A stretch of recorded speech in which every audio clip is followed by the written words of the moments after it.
আসসালামু আলাইকুম ভিউয়ার্স। অনেকেই জানতে চান যে চাকরি করব না ব্যবসা করব, কোনটার ভবিষ্যৎ ভালো। আসুন একটা গল্পের মাধ্যমে জানি।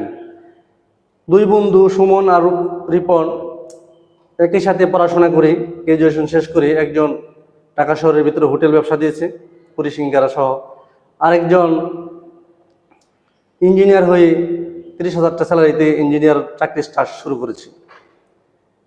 দেখা গেছে ইঞ্জিনিয়ার বন্ধু প্রায় হোটেল ব্যবসায়ী বন্ধু রিপনের দোকানে আসে নাস্তা খেতে এবং গল্পগুজব করে।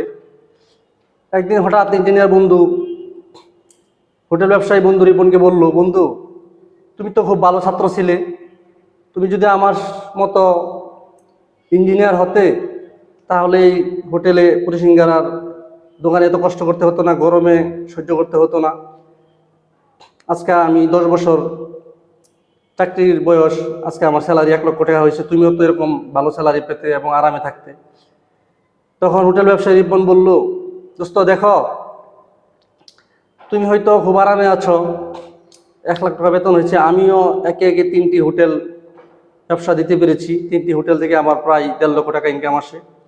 আমার ছেলে পাশাপাশি হোটেলে পার্ট টাইম সময় দিয়ে পড়াশোনার পাশাপাশি। আমি যদি আজকে থেকে হোটেল ব্যবসা ছেড়ে দেই, কাজের লোক দিয়ে চালাই, তাহলে আমি ঘুমিয়ে থাকলেও আমার টাকা আসবে, কিন্তু তুমি চাকরি না করলে তোমার টাকা আসবে না।